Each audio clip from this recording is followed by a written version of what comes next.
রাম হরে রাম রাম রাম হরে হরে হরে কৃষ্ণ কৃষ্ণ হরে হরে হরে রাম রাম রাম হরে হরে হরে চন্দ্র জয় গৌরাঙ্গ রায় নিত্যানন্দ চন্দ্র জয় গৌরাঙ্গ রায় জয় প্রভুপদ জগদ্গুরু শিল প্রভুপদ হরি বল নিতাই গৌর হরি বল। 18 অধ্যায় 9 নম্বর শ্লোক আজকে আমরা পাঠ করার চেষ্টা করব। অধ্যায়ের নাম হচ্ছে বরাহদেবের সঙ্গে হিরণ্যাক্ষ দৈত্যের যুদ্ধ। তো সকলে আমরা উচ্চারণ করার চেষ্টা করব।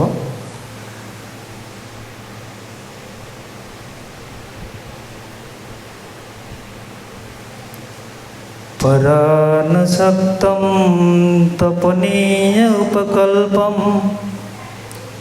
পরানসক্তম তপনীয় উপকল্পম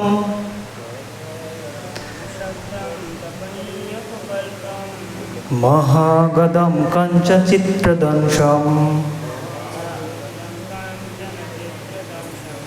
মহাগদম কঞ্চচিত্রদংশম মর্মাণি অভীক্ষম প্রতদন্তম দুরত্যয়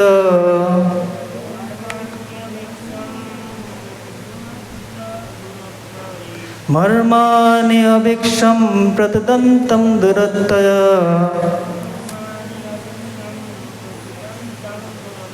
প্রচণ্ডমন্না প্রহসন্তম বভাসে প্রচণ্ডমন্নম প্রহসন্তম বভাসে।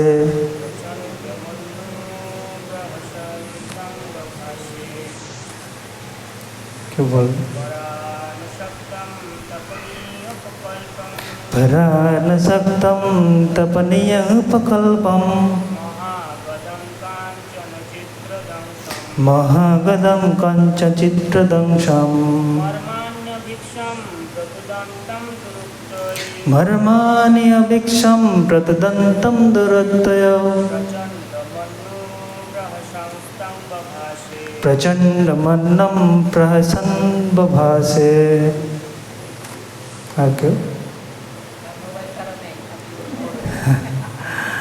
ঠিক আছে। তো শ্লোকের শব্দার্থ এবং অনুবাদ তাৎপর্য করেছেন আন্তর্জাতিক কৃষ্ণ ভাবনান্তের সংঘ এচি ভক্তিবেদান্ত স্বামী ছিল প্রভুপাদ। জয় ছিল প্রভুপাদ কি জয়। যে পড়া পড়া মানে হচ্ছে পিছন, পিছন থেকে পড়া মানে হচ্ছে পিছন থেকে। অনুসক্তম মানে হচ্ছে অনুসরণকারী। তপনীয় তপনীয় উপকল্পম মানে প্রচুর স্বর্ণ আবাসনধারী। মহাগদম বিশাল গদা সহকারে। কাঞ্চন মানে হচ্ছে স্বর্ণময়। চিত্র সুন্দর। দর্শনম মর্মাণি হৃদয়ের অন্তরস্থল। অভীক্ষম নিরন্তর। প্রতদন্তম ভেদ করে। দুরত্যয় কটূক্তির দ্বারা। প্রচণ্ড ভয়ঙ্কর। মন্নঃ ক্রোধ। প্রহসন মানে হেসে। তম তাকে। বভাসে মানে হচ্ছে বলেছিলেন। অনুবাদ। সেই দৈত্যটি, আপনারা সকলে বলতে পারেন আমার পিছিয়ে হচ্ছে, সেই দৈত্যটি যার দেহে বহু মূল্যবান অলঙ্কার, কঙ্কন এবং সুন্দর স্বর্ণময়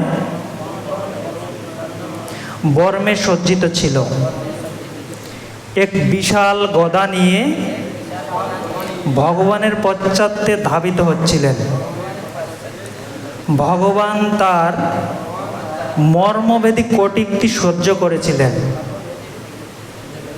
কিন্তু তাকে প্রত্যুত্তর দেওয়ার জন্য তিনি তার ভয়ঙ্কর ক্রোধ প্রকাশ করেছিলেন। আমি আরেকবার পড়ি, আপনার শ্রবণ করুন। যে সেই দৈত্যটি, যার দেহে বহু মূল্যবান অলঙ্কার ছিল, কঙ্কন এবং সুন্দর স্বর্ণময় বর্মে সজ্জিত ছিল, এক বিশাল গদা নিয়ে ভগবানের পশ্চাতে ধাবিত হচ্ছিলেন। ভগবান তার মর্মভেদী কটূক্তি সহ্য করেছিলেন, কিন্তু তাকে প্রত্যুত্তর দেওয়ার জন্য তিনি তার ভয়ঙ্কর ক্রোধ প্রকাশ করেছিলেন। তাৎপর্য, যে দৈত্যটি যখন কটূক্তির দ্বারা ভগবানকে উপহাস করেছিলেন,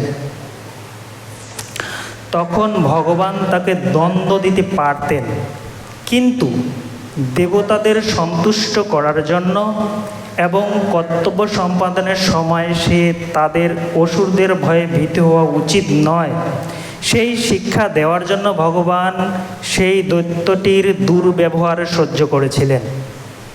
সুতরাং তিনি তার সহনশীলতা প্রদর্শন করেছিলেন মূলত দেবতাদের ভয় দূর করার জন্য, যাদের তিনি বোঝাতে চেয়েছিলেন যে তাদের রক্ষা করার জন্য তিনি সর্বদাই বিদ্যমান। ভগবানের প্রতি সেই দৈত্যটির উপহার ছিল ঠিক একটি কুকুরের ঘেউ ঘেউ করার মতো, এবং ভগবান যেহেতু জলের মধ্যে থেকে পৃথিবীকে উদ্ধার করার কর্তব্য সম্পাদনে রত ছিলেন, তাই তিনি তা গ্রাহ্য করেননি। জড়বাদী অসুরেরা সর্বদাই বিভিন্ন আকারে প্রচুর পরিমাণে অর্থ সঞ্চয় করে এবং তারা মনে করে যে প্রচুর পরিমাণ স্বর্ণ, দৈহিক শক্তি এবং জনপ্রিয়তা তাদের পরমেশ্বর ভগবানের ক্রোধ থেকে রক্ষা করতে পারে। তো এখানেই ছিল প্রভুপাদের প্রাঞ্জল তাৎপর্য সমাপ্ত। প্রভুপাদ আসলে সুন্দর করে ব্যাখ্যা করে দিয়েছেন। এখানে কয়েকটা পয়েন্ট আছে, যে দৈত্য কিভাবে কটূক্তি করেছিলেন এবং ভগবান সেই সময় সেই কর্মরত বা ব্যস্ত ছিল পৃথিবীকে উদ্ধার করার জন্যে। দেন শেষে প্রভুপাদ এখানে সুন্দর করে উদাহরণ সহ দিয়ে দিয়েছে যে দৈত্যটির সেই কটূক্তি একজন কি ঘেউ ঘেউ করার মতো, সেই বিষয়ে ভগবান কোনো গ্রাহ্য বা কর্ণপাত করেননি। আবার ভগবান ক্রোধান্বিত হয়েছিলেন এবং প্রত্যুত্তর করার জন্যে এসেছিলেন। শেষে আবার প্রভুপাদ এখানে সুন্দর শেষে একটা দিয়েছে যে জড়বাদীদের কীরকম অবস্থা সেই বিষয়ে। তো আমরা এই ভাগবতম কথামৃত ধারাবাহিকভাবে শ্রবণ করে আসতেছি, কিন্তু সবার প্রথমে ছিল প্রভুপাদের প্রতি অহেতুকী কৃপা প্রার্থনা করব, কারণ ছিল প্রভুপাদের অহেতুকী কৃপার ফলেই আজকে আমরা এখানে বসে ভাগবতম কথামৃত শ্রবণ করার সুযোগ পাচ্ছি এবং জীবনের প্রকৃত উদ্দেশ্য সম্পর্কে জানার জন্যে আমরা সুযোগ পাচ্ছি। আজকে ছিল প্রভুপাদ সারা পৃথিবীতে কি করেছে? সারা পৃথিবীতে আলোর বাটিকা সৃষ্টি করে দিয়েছে। আজকে সারা পৃথিবীকে আলোকিত করেছে।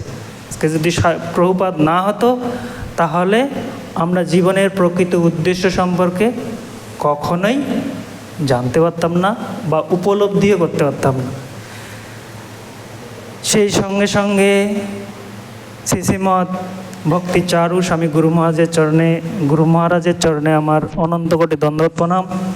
কারণ যদি শ্রীশ্রীমৎ ভক্তি চারু স্বামী গুরু মহারাজ এই গ্রন্থগুলা বাংলায় অনুবাদ না করত, তাহলে আমরা হয়তো পড়ার সুযোগ পেতাম না বা উপলব্ধিও করার সুযোগ পেতাম না, কারণ প্রভুপাদ সম্পূর্ণ গ্রন্থ লিখেছেন ইংলিশে।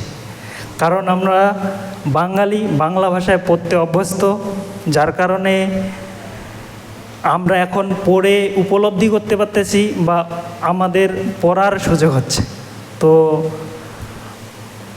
এই জন্যে আসলে সেই পরমারাধ্য শ্রী শ্রীমৎ ভক্তি চারু স্বামী গুরু মহারাজের চরণে আমরা সকলেই প্রার্থনা করতে পারি যেন ওনার অশেষ কৃপায় আমরা এই গ্রন্থগুলা এখন পড়ার সুযোগ পাচ্ছি। তো আসলে আমাদের এই প্রসেসটা একটা ধারাবাহিক প্রসেস, এটা প্রভুপাদের প্রসেস। প্রভুপাদ এই সুন্দর সিস্টেম বা সুন্দর এই আমাদের দৈনন্দিন জীবনের তালিকা তৈরি করে দিয়েছে, যার কারণে আমরা ভাগবতম কথামৃত শ্রবণ করতে পারছি, সকালবেলা সন্ধ্যাবেলায় গীতা শ্রবণ করতে পারি, মঙ্গলারতি, অনেক কিছু। তো এই জন্যে পরমারাধ্য শ্রী শ্রীমৎ জয়পতাকা স্বামী গুরু মহারাজের একটা ভজন আছে, প্রভুপাদের চরণ আশ্রয়। সেখানে একটা সুন্দর পদ আছে। কি পদ আছে? যে প্রভুপাদের পথ বাহিরে কলিকালের মায়া ভাইরে, উদ্ধার পাইবার নাই কোনো আশা। তো আমরা যদি উদ্ধার পেতে চাই, আমরা যদি এই জড়জগৎ থেকে বেরিয়ে যেতে চাই, তাহলে প্রভুপাদের পথ অবলম্বন করা ছাড়া আর আমাদের কোনো উপায় নাই। এর বাইরে যদি আমরা চলে যাই তাহলে কি হয়ে যাব? মায়ার কবলে ধরা পড়ে যাব। তো সেই সঙ্গে আমাদের পূজ্যপাদ নিতাইপদ কমলবাবু আসলে অত্যন্ত সচেতন, এই সুন্দর প্রসেসটা আবার চালু করেছে। আমরা সকলেই ভাগবতম কথামৃত সকালবেলা সুন্দর করে শোনার সুযোগ পাচ্ছি। তো আমরা যখন এই প্রভুপাদের নির্দেশ মতো, প্রভুপাদের পদ্ধতি মতো চলবো, তখনই এই কলিকালের কি মায়ার কবলে ধরা পড়ব না। তো আমরা প্রতিদিন ভাগবতম কথামৃত শ্রবণ করতেছি। তো আজকে আসলে একটু ভাগবতম সম্পর্কে প্রভুপাদ কি বলেছে একটু আমরা অল্প করে একটু শ্রবণ করি, কারণ ধারাবাহিকভাবে আমরা ভাগবতম শ্রবণ করে আসতেছি, কিন্তু এর মহিমা, এর মাহাত্ম্য আমরা যদি না জানি তাহলে গুরুত্ব দেই না। যেমন আমার জীবন হয়েছে কি, যদি আমরা কাউকে না চিনি তাকে কি মূল্যায়ন করতে পারি না পারি।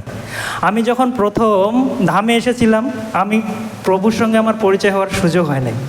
তো আমি একটা সেবা পেয়েছিলাম, কিন্তু আমি বুঝতে পারি নাই যে প্রভু হচ্ছে এখানকার সব কিছু ধামের। তো কি সেরকম ভাবে আমি কি করতে পারি না, মূল্যায়ন করতে পারি না। তো সেই জন্যে আমরা যখন সেই জিনিসটার মূল্য বুঝবো, তাহলে আমরা কি মূল্য দিতে শিখব। তো আমরা একটু প্রভুপাদের এই তাৎপর্য থেকে প্রভুপাদ ভাগবতমের উপর কি বলেছে এটা আমরা একটু পড়ি। এটা আপনারা পাবেন দ্বিতীয় স্কন্ধের 2 নম্বর অধ্যায়ে 37 নম্বর তাৎপর্যে, শ্লোকের তাৎপর্যে। দ্বিতীয় স্কন্ধ 2 অধ্যায় 37 নম্বর শ্লোকের তাৎপর্যে প্রভুপাদ লিখেছেন যে ছিল সুখদেব গোস্বামী মানব সমাজকে উচ্চতর চিন্তা করার পরামর্শ দিয়েছিলেন। কাকে?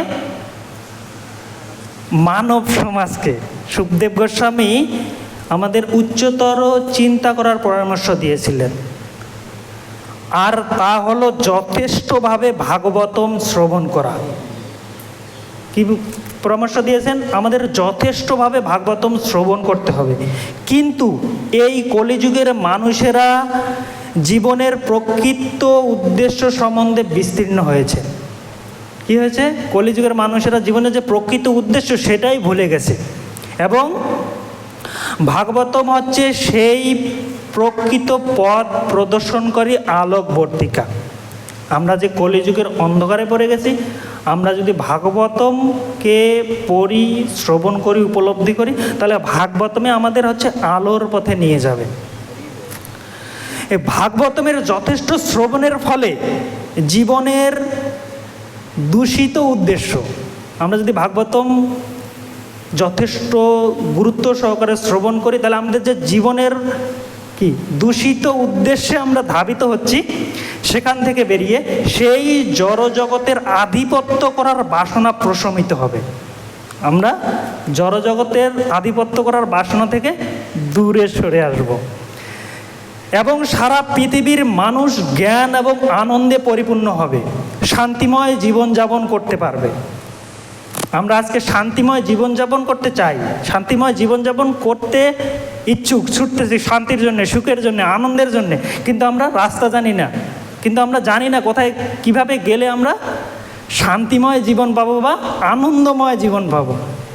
তো এখানে ছিল প্রভুপাদ তাৎপর্যে সুন্দর করে বলে দিয়েছে যে আমরা যদি ভাগবতমকে সুন্দর করে শ্রবণ করি, উপলব্ধি করি, তাহলেই আমরা আমাদের জীবনের প্রকৃত শান্তি এবং আনন্দময় জীবন ফিরে পাবো এবং সেই সঙ্গে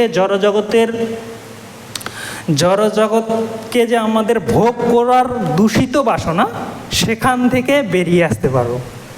তো আমরা আর একটু শ্রবণ করি, দেখি আমরা যে এটা আপনারা পাবেন ভাগবতম মাহাত্ম্যে, গরুড় পুরাণ থেকে এটা হচ্ছে বর্ণনা করা হয়েছে।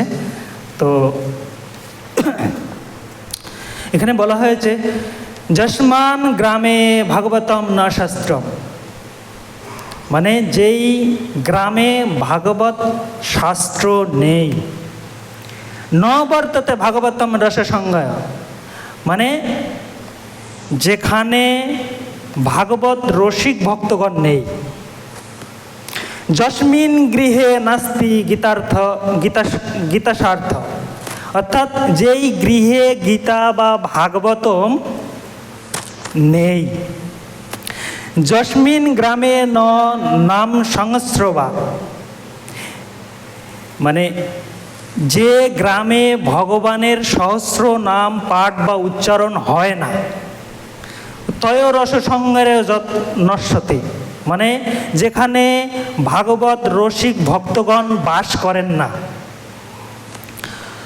তত্র ন ক্ষণমাত্র কঞ্চিত, সেই স্থানে ক্ষণমাত্র মানে অল্প একটু সময়ও থাকা উচিত নয়।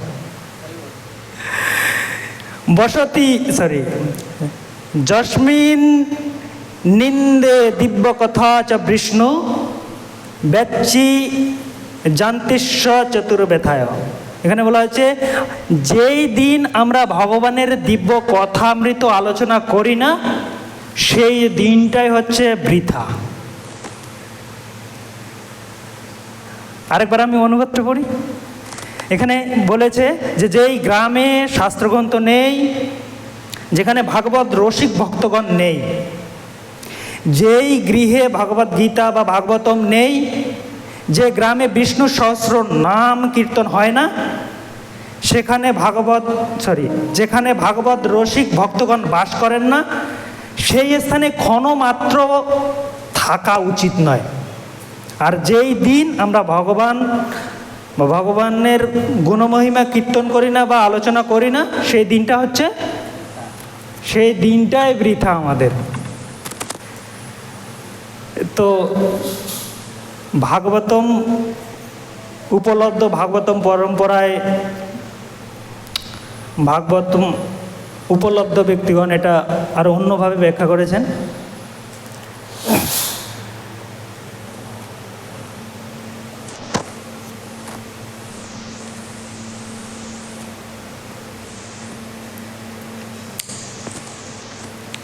হরে কৃষ্ণ। তো শ্রীমদ্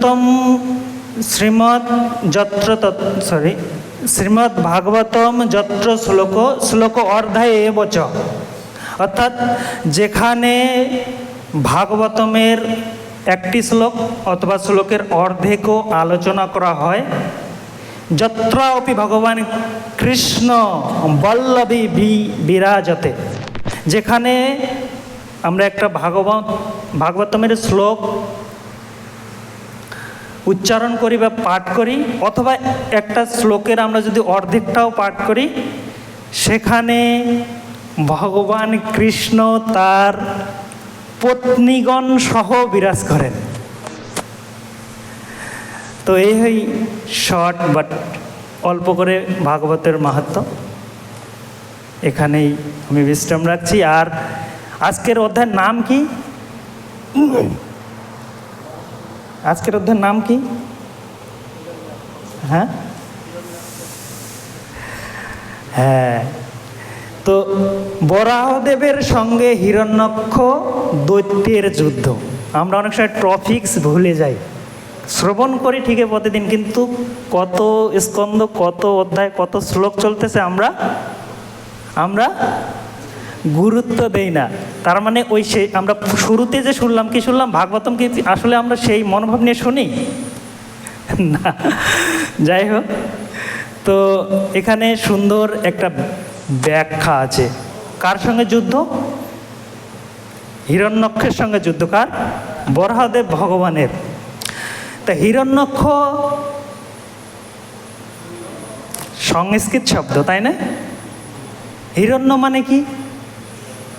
হ্যাঁ, হিরণ্য গর্ভা। হিরণ্য মানে কি? হিরণ্য মানে হচ্ছে স্বর্ণ বা সোনা। আর অক্ষ মানে কি? ইক্ষ। যেমন আমরা জানি দীক্ষা একটা সংস্কৃত শব্দ। দি মানে কি? দিব্য জ্ঞান। ইক্ষ মানে দর্শন করা বা দেখা। তো হিরণ্যক্ষ মানে কি? হিরণ্য মানে হচ্ছে স্বর্ণ, আর ইক্ষ মানে হচ্ছে দর্শন করা। কি দর্শন করা বা খোঁজা? সব সময় শুধু খোঁজা, কোথায় ধন সম্পদ টাকা আর কি, এগুলাই শুধু খোঁজা। সবসময় সোনা দানা টাকা পয়সা এই নিয়ে খোঁজা। কারা?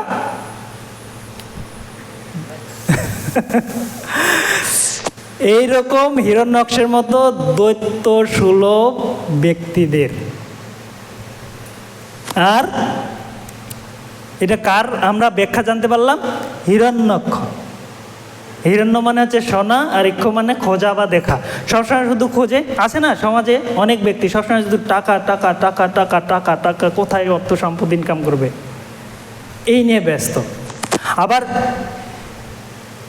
হিরণ্যকশিপু, তাই না? ওরা দুই ভাই না? হিরণ্যক্ষ আর হিরণ্যকশিপু। হিরণ্যকশিপু মানে কি? হিরণ্য মানে আমরা জানতে পারলাম স্বর্ণ, আর কশিপু মানে হচ্ছে মন্দ বা খারাপ কাজ বা ইন্দ্রিয় তৃপ্তি করা।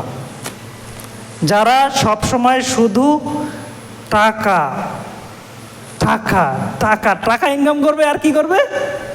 ইন্দ্রিয় তৃপ্তি করবে। টাকা ইনকাম করবে আর কি করবে?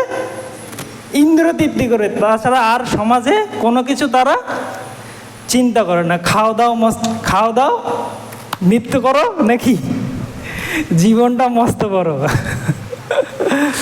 এই হচ্ছে তাদের ভোগ করার বাসনা, ভোগ করার মানসিকতা।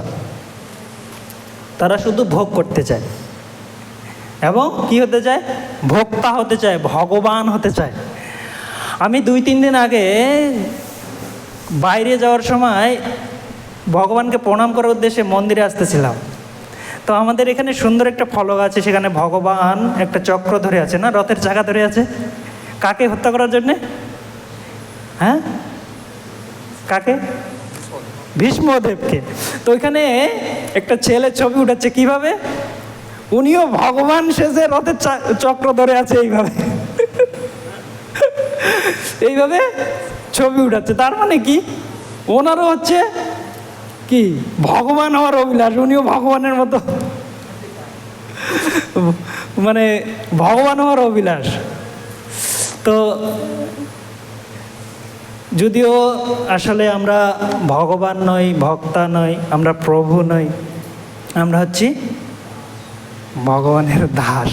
এখানে ছিল প্রভুপাদ সুন্দর করে তাৎপর্যে মানে ব্যাখ্যা করেছেন। তো সম্পূর্ণ তাৎপর্যটা আর আমি পড়তেছি না, যদি সময় কম, 20 মিনিট আছে মাত্র।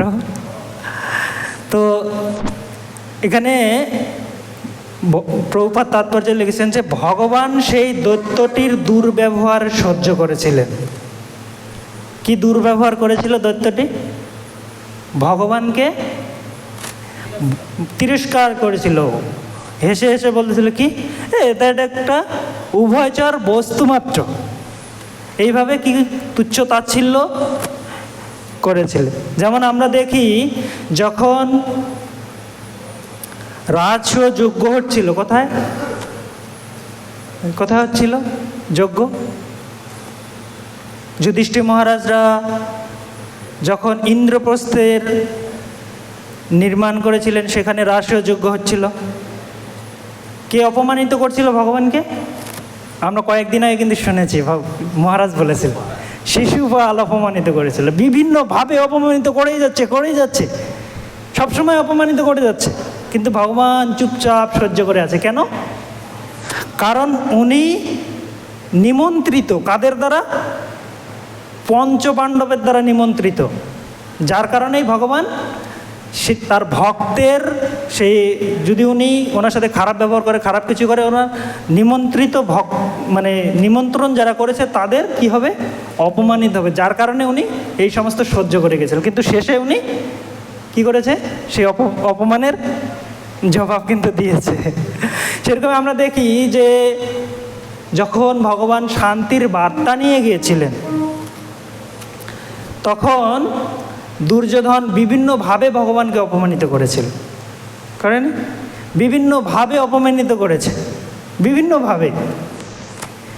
ইভেন ভগবানকে শেষে উনি কি করে? বন্দি করার জন্য প্রয়াস করতেছে।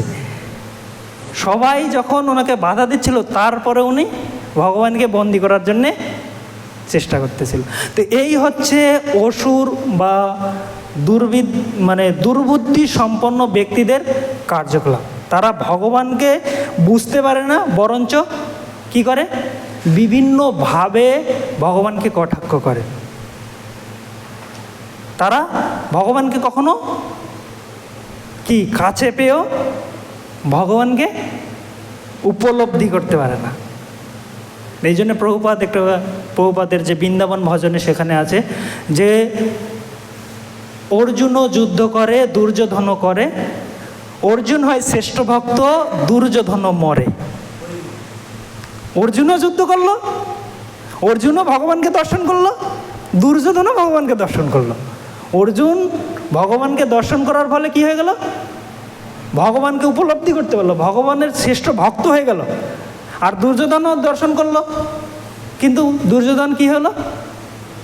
ওর কোনো অস্তিত্বই থাকলো না।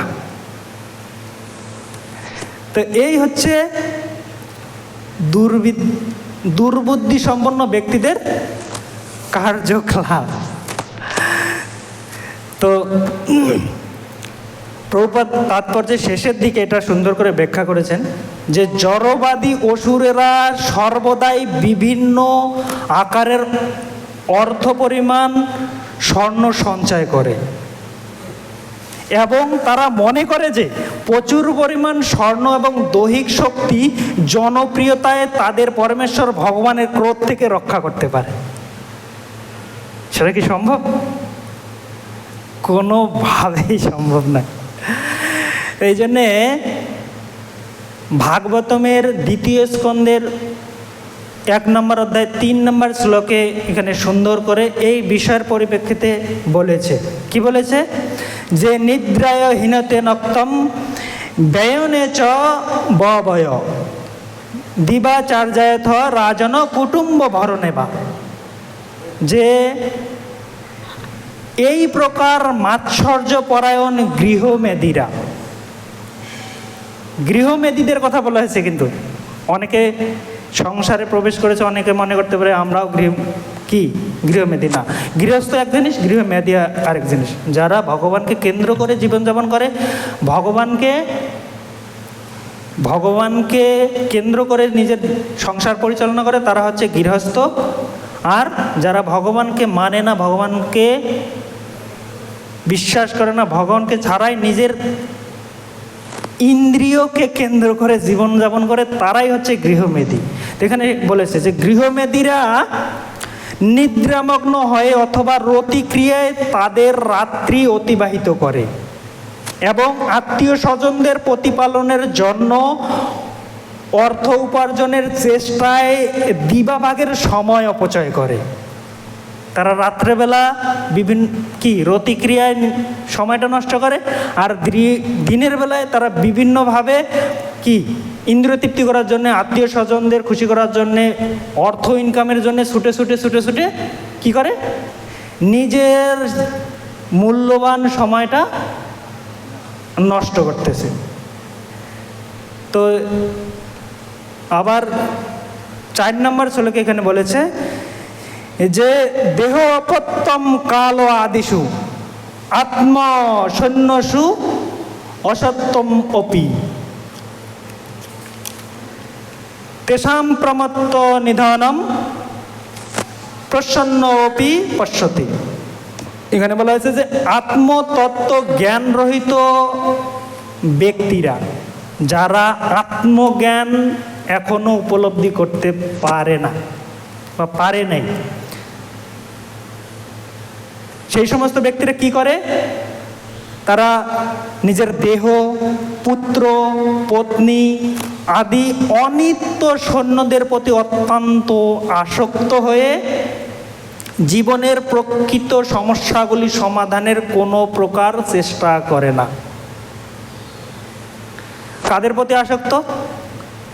নিজের দেহের প্রতি, নিজের পুত্র সন্তানদের প্রতি, পত্নীর প্রতি, ধন সম্পদের প্রতি, বা যারা ওনাকে সুরক্ষা দিবে তাদের প্রতি এতটাই আসক্ত যে তারা কখনো উপলব্ধি করে না যে আমার জীবনের প্রকৃত সমস্যা কী। জীবনের প্রকৃত সমস্যা কি? জন্ম, মৃত্যু, জরা, ব্যাধি। হ্যাঁ, তো এই সমস্ত বিষয়ে অনিত্য সম্বন্ধে যথেষ্ট অভিজ্ঞতা থাকার সত্ত্বেও আবার অনেকে জানে যে এগুলো আমার অনিত্য, চলে যাব। অনেকে কিন্তু ক্লাসে গেলে আমাদের বলে, প্রভু এই সমস্ত কি করব, এগুলো নিয়ে যেতে পারবো না, শুধু খাটতেছি, কিন্তু কখনো সেটাকে ব্যালেন্স করে নিজের জীবন পরিচালনা করে না। মাতাজি 2 মালা জপ করেন, প্রভু 2 মালা জপ করেন, কয় প্রভু সময় নাই, কখন করব।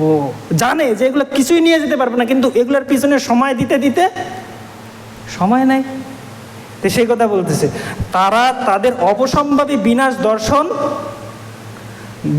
দর্শন করে না। তারা যে কোনোভাবে থাকবে না, চলেই যেতে হবে, তারা সেটা কখনো উপলব্ধিও করে না। তো সেই সম্পর্কে ভগবদ গীতায় সুন্দর করে দেওয়া আছে। ভগবদ গীতার 16 অধ্যায়, 16 অধ্যায়ের নাম কি? 16 অধ্যায় দৈব অসুর সম্পদ বিভাগযোগ। সেখানে দৈব গুণ কি ও আসরিক গুণ কি সেই সম্পর্কে ব্যাখ্যা করা হয়েছে। তো একটু আসরিক গুণের সেই ব্যাখ্যা, বা আমি শ্লোকটা পড়তেছি না, শুধু অনুবাদটা পড়তেছি, যে আসরিক গুণ সম্পন্ন ব্যক্তিদের মনোভাব কি এবং তারা কি চিন্তা করে। ঠিক আছে, এখানে আপনারা পাবেন 16 অধ্যায়ের 13 থেকে 16 নম্বর শ্লোকে যে আসরিক ভাবসম্পন্ন ব্যক্তিরা মনে করে আজ আমার এত লাভ হয়েছে এবং আমার পরিকল্পনা অনুসারেই লাভ হবে, এখন আমার এত ধন আছে, ভবিষ্যতে আরও এত ধন লাভ হবে, ওই শত্রু আমার দ্বারা নিহত হয়েছে এবং অন্যান্য শত্রুদেরও আমি হত্যা করব, আমি ঈশ্বর, আমি ভক্তা, আমি সিদ্ধ, আমি বলবান, আমি সুখী, আমি সবচেয়ে ধনবান, আমি অভিজাত, আত্মীয় স্বজন পরিবৃত,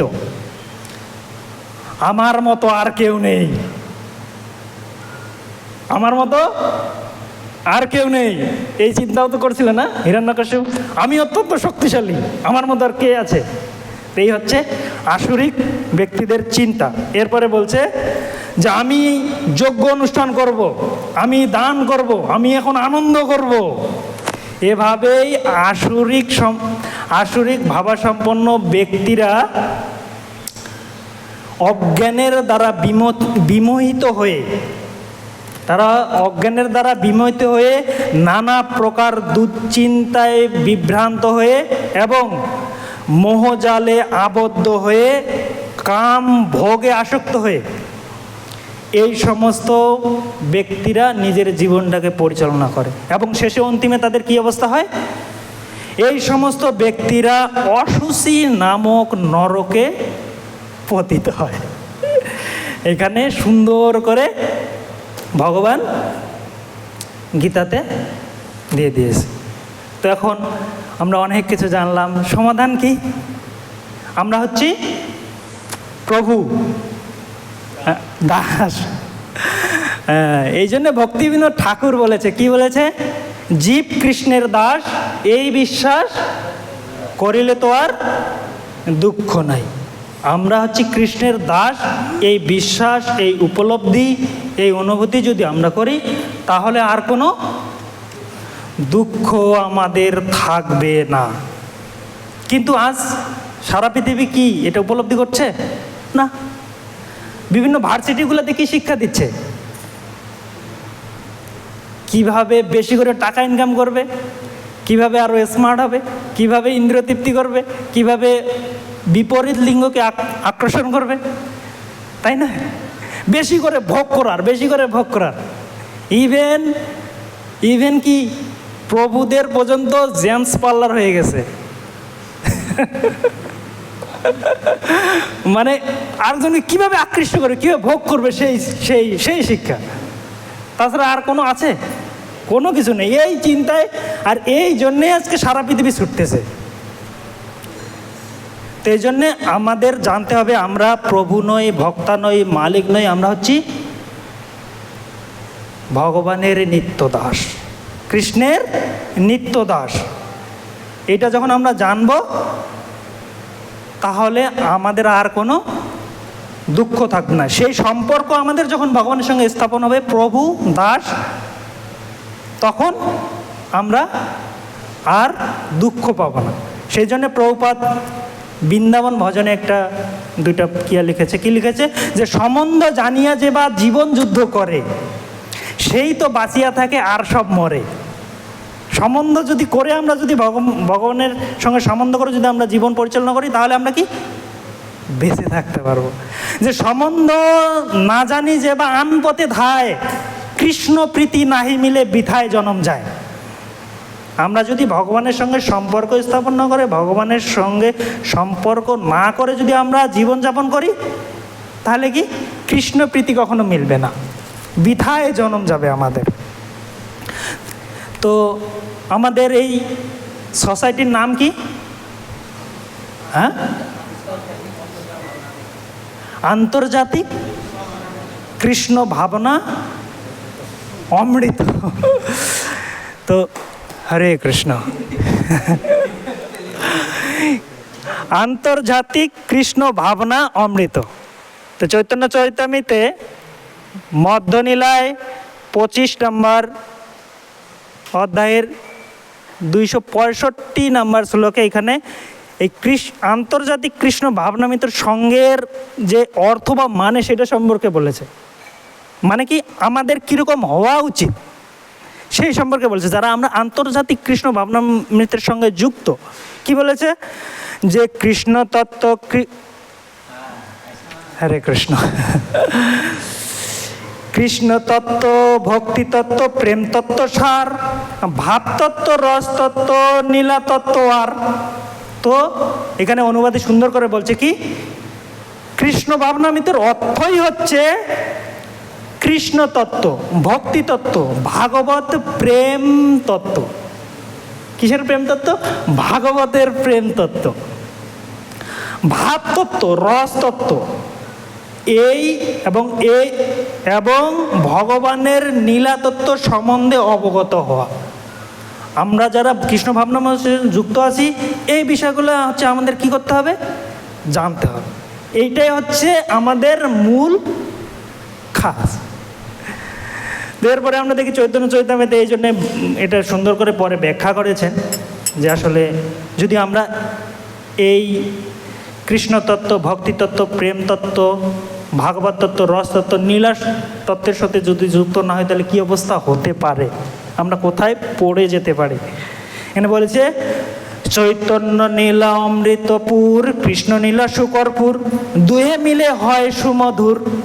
এই কৃষ্ণ নীলা এবং চৈতন্য নীলা কি যখন দুয়ে একত্রিত মিলতে হবে অত্যন্ত মধুর হবে। সাধু গুরু প্রসাদে তাহা যেই আস্বাদে, সেই জন মাধুর্য প্রচুর। আমরা যদি সাধু গুরু এবং বৈষ্ণব এবং এই ভগবানের প্রসাদে সেটা আস্বাদন করি তাহলে অত্যন্ত কি হবে, অত্যন্ত রস পাবো আমরা, অত্যন্ত রস পাবো। এরপরে বলছে যে নীলা অমৃত বিনে খায় যদি অন্ন পানে, তবে ভক্তর দুর্বল জীবন। এই নীলাগুলো বাদ দিয়ে যদি আমরা অন্য কিছু করিবে, শুধু অন্ন খাই আর কি দিন যায় আর কি। যে নীলা অমৃত বিনে খায় যদি অন্ন পানে, তবে ভক্তর দুর্বল জীবন।